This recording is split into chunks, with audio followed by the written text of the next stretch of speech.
Bagaimana jika selama ini ada satu label tentang dirimu yang tidak pernah benar-benar perlu diperbaiki? Bagaimana jika kata introvert yang sering kamu dengar sebagai kekurangan sebenarnya bukan luka, melainkan bahasa jiwamu sendiri yang belum sempat kamu pahami? Sejak kecil, tanpa sadar, kita diajari satu arah hidup: berani bicara, cepat merespons, tampil, terlihat. Dan di tengah dunia yang bising itu, kamu yang lebih suka diam mulai bertanya pelan, "Ada yang salah denganku?"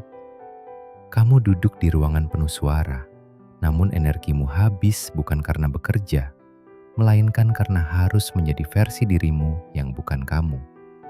Kamu mendengar kalimat yang sama berulang kali. Kamu harus lebih terbuka. Kamu kurang inisiatif. Kamu terlalu pendiam. Lalu perlahan, tanpa ada yang menyadarinya, pertanyaan itu masuk ke dalam batinmu sendiri. Mungkin aku memang rusak. Mungkin aku perlu disembuhkan. Tarik napas sebentar dan perhatikan apa yang muncul di dadamu saat kalimat itu terucap. Karena di titik inilah kebingungan dimulai. Bukan karena kamu introvert, tetapi karena kamu mencoba hidup dengan peta yang tidak dibuat untukmu. Bayangkan seekor burung hantu yang dipaksa berlomba di siang hari, lalu diejek karena tidak secepat elang. Tidak ada yang bertanya, bagaimana jika keheningannya adalah kekuatannya? Dunia modern jatuh cinta pada kecepatan, respon instan, pendapat cepat, keputusan spontan. Namun jiwamu bergerak dengan ritme lain, lebih dalam, lebih pelan, lebih sunyi. Dan sunyi, sayangnya, sering disalahpahami sebagai kekosongan. Padahal di sanalah percakapan terdalam terjadi. Percakapan yang tidak berisik, namun jujur. Coba ingat satu momen dalam hidupmu, saat kamu sendirian, tanpa tuntutan untuk menjelaskan diri pada siapapun. Mungkin saat itu kamu justru merasa paling utuh. Introvert bukan tentang takut pada manusia. Introvert adalah tentang cara sistem sarafmu berdamai dengan dunia. Sebagian orang mengisi ulang energi dengan keramaian. Sebagian lain mengisinya dengan keheningan. Masalahnya muncul ketika keheningan dianggap penyakit. Di titik ini, banyak orang tidak sadar bahwa mereka sedang berperang dengan diri sendiri. Bukan untuk tumbuh, tetapi untuk menyesuaikan diri dengan ekspektasi yang tidak pernah mereka pilih. Carl Jung pernah mengatakan bahwa apa yang tidak kita sadari akan mengendalikan hidup kita, dan kita menyebutnya takdir. Dan barangkali selama ini yang kamu sebut sebagai kekurangan kepribadian hanyalah potensi yang ditekan terlalu lama. Coba dengarkan tubuhmu sekarang, bukan pikirannya, tubuhmu. Apakah kamu lelah bukan karena hidup terlalu berat, tetapi karena terlalu sering berpura-pura kuat dengan cara orang lain? Disinilah narasi harus disembuhkan menjadi berbahaya. Karena ia menyiratkan satu asumsi tersembunyi, bahwa kamu belum cukup. Padahal, tidak semua yang berbeda perlu diperbaiki. Sebagian hanya perlu dimengerti. Jika kamu masih bersama saya sejauh ini, saya ingin tahu, video ini sudah sampai ke kota mana saja? Tulis di kolom komentar, kamu menonton dari mana, dan kita lanjutkan perjalanan ini bersama. Ketika kita melanjutkan percakapan ini, aku ingin kamu membawa satu kesadaran kecil bersamamu.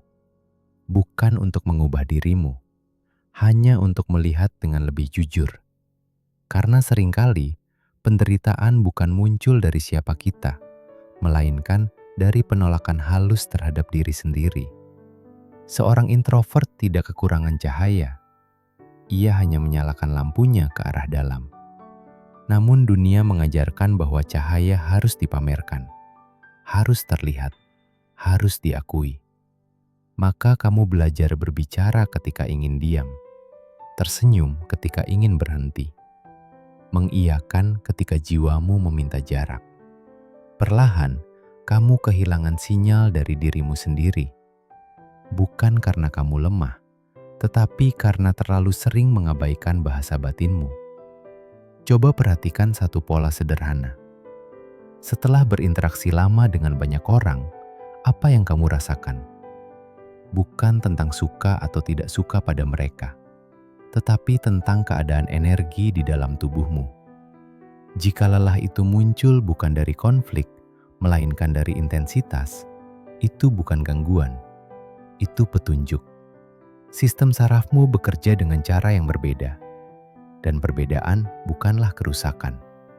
Masalah muncul ketika kamu memaksa dirimu berfungsi di luar desain alaminya, seperti mesin halus yang dipaksa berputar di kecepatan industri. Di titik ini, banyak orang introvert mulai mencari penyembuhan. Buku tentang jadi lebih ekstrovert, latihan agar lebih vokal, strategi agar terlihat percaya diri. Tidak semuanya salah, namun ada satu pertanyaan yang jarang diajukan. Apakah kamu ingin bertumbuh atau hanya ingin diterima? Karena dua hal itu terasa mirip, namun arahnya berbeda. Pertumbuhan membuatmu semakin menjadi dirimu sendiri, sedangkan penyesuaian berlebihan membuatmu menjauh dari dirimu sendiri. Tarik napas perlahan dan jujurlah pada dirimu. Berapa banyak energi yang habis bukan untuk hidup, tetapi untuk mempertahankan citra. Disinilah psikologi dan spiritualitas bertemu. Bukan untuk memberi label baru, tetapi untuk melepas yang tidak perlu. Kesadaran tidak selalu datang dengan ledakan. Seringkali ia datang sebagai kelegaan kecil, seperti berhenti mengepalkan tangan dan menyadari bahwa tidak ada yang perlu dilawan. Alan Watts pernah menyentuh ini dengan halus, bahwa kecemasan muncul saat kita mencoba mengamankan diri dari kehidupan, padahal hidup tidak pernah meminta kita untuk mengeras. Introvert seringkali memiliki hubungan alami dengan momen kini, karena mereka terbiasa mengamati sebelum bereaksi, mendengar sebelum berbicara, merasakan sebelum menyimpulkan. Namun ketika keheninganmu dipaksa bicara, kebijaksanaan itu ikut teredam. Sekarang, aku ingin mengajakmu melakukan sesuatu yang sederhana. Tidak perlu ditutup mata, tidak perlu postur khusus. Cukup hadir. Perhatikan napasmu masuk dan keluar. Rasakan jeda di antaranya. Di sanalah rumahmu berada. Banyak introvert merasa tertinggal karena dunia bergerak cepat. Namun mereka lupa bahwa kedalaman tidak pernah berlomba dengan kecepatan. Air yang tenang justru mampu memantulkan langit. Dalam filsafat Timur, keheningan bukan kekosongan. Ia adalah potensi murni, tempat segala bentuk lahir sebelum menjadi kata. Lao Tzu menyebutnya sebagai Tao, jalan alami yang tidak memaksa. Dan mungkin introversi adalah salah satu cara Tao mengekspresikan dirinya melalui manusia. Bukan untuk ditinggalkan, bukan untuk disembuhkan, tetapi untuk dijalani dengan sadar. Namun kesadaran saja tidak cukup. Ia perlu diterjemahkan ke dalam hidup sehari-hari. Karena tantangan nyata bukan di dalam kepala, melainkan di dunia yang terus meminta lebih. Disinilah latihan kecil menjadi penting. Bukan latihan untuk mengubah siapa kamu, tetapi untuk melindungi energimu. Mulailah dengan mengakui batas. Bukan sebagai kelemahan, tetapi sebagai kebijaksanaan tubuh. Jika kamu butuh waktu sendiri setelah berinteraksi, itu bukan antisosial, itu pemulihan. Jika kamu berpikir sebelum berbicara, itu bukan lambat, itu presisi. Jika kamu memilih percakapan bermakna daripada banyak relasi dangkal, itu bukan keterbatasan, itu kedalaman. Hambatan terbesar biasanya bukan dari luar, melainkan dari rasa bersalah. Rasa bersalah karena tidak cukup responsif, tidak cukup ramah, tidak cukup normal. Perhatikan rasa bersalah itu. Ia tidak lahir bersamamu. Ia dipelajari. Dan apa yang dipelajari bisa dilepaskan. Disinilah Eckhart Tolle memberi kita petunjuk halus, bahwa penderitaan berkurang Saat kita berhenti mengidentifikasi diri dengan pikiran, pikiran berkata, "Aku seharusnya begini, aku seharusnya begitu." Kesadaran hanya berkata, "Inilah yang ada." Dan anehnya, penerimaan seringkali menjadi awal transformasi.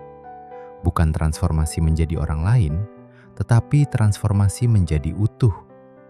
Ketika kamu berhenti melawan keheninganmu, ia berhenti terasa seperti penjara dan mulai terasa seperti tempat pulang. Banyak introvert memiliki intuisi tajam karena mereka terbiasa mendengarkan sinyal halus yang terlewat oleh kebisingan. Namun intuisi hanya berbicara saat kamu memberinya ruang.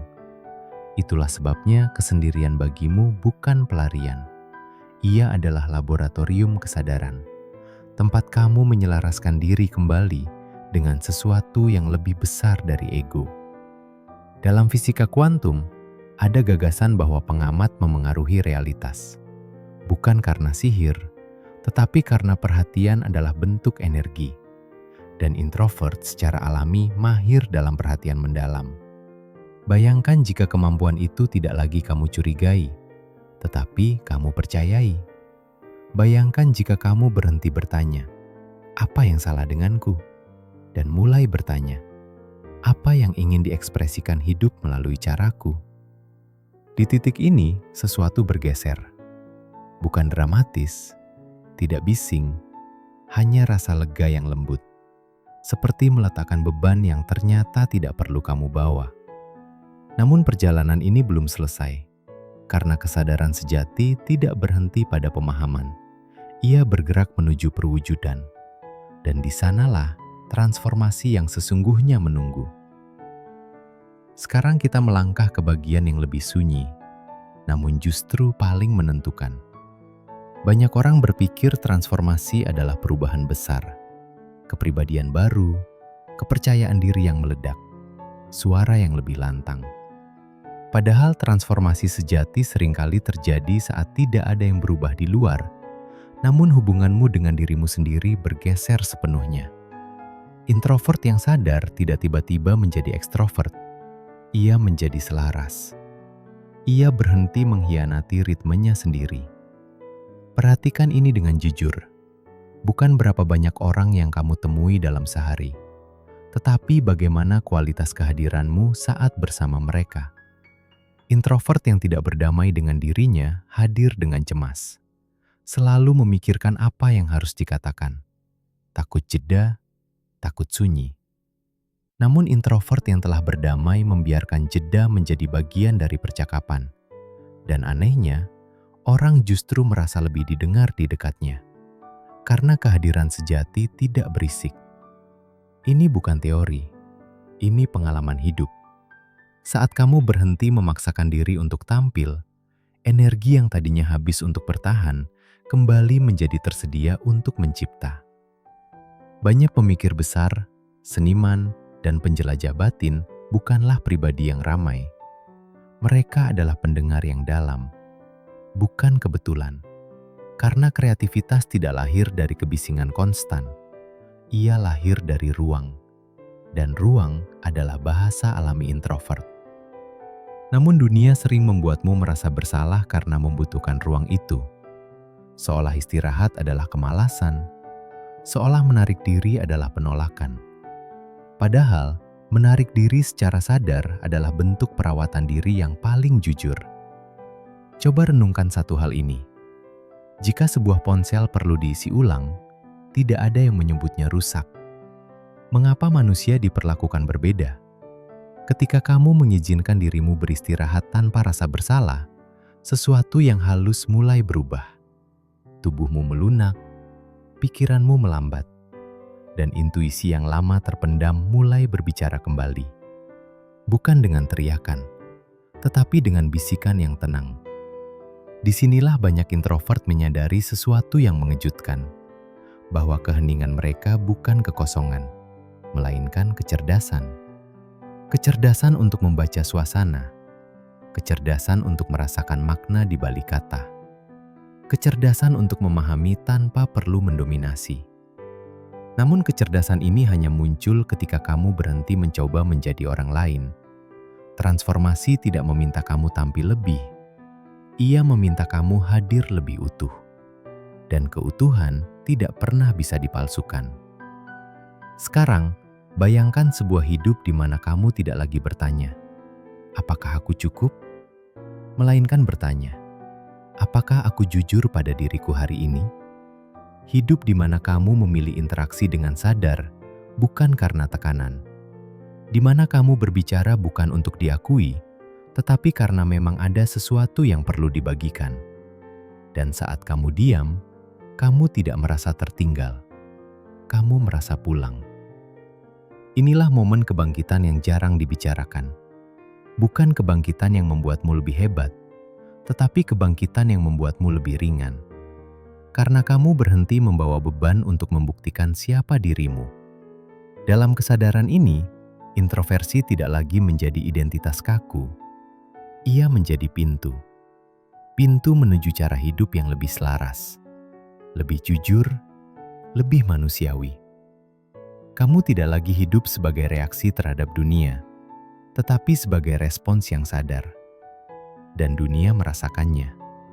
Orang-orang mulai mempercayai kehadiranmu tanpa kamu harus berusaha keras. Bukan karena kamu berubah, tetapi karena kamu berhenti menyembunyikan dirimu. Di titik ini, pertanyaan awal kita terjawab dengan sendirinya. Siapa yang bilang introvert harus disembuhkan? Yang perlu disembuhkan bukanlah keheninganmu, melainkan keyakinan bahwa kamu harus menjadi orang lain untuk layak hidup. Saat keyakinan itu runtuh, tidak ada ledakan, tidak ada euforia, hanya rasa damai yang sederhana. Dan dalam kesederhanaan itulah, hidup terasa cukup. Tarik napas 1 kali lagi, perlahan. Dan biarkan keheningan itu tidak lagi kamu lawan. Karena mungkin selama ini, di sanalah kebijaksanaanmu menunggu.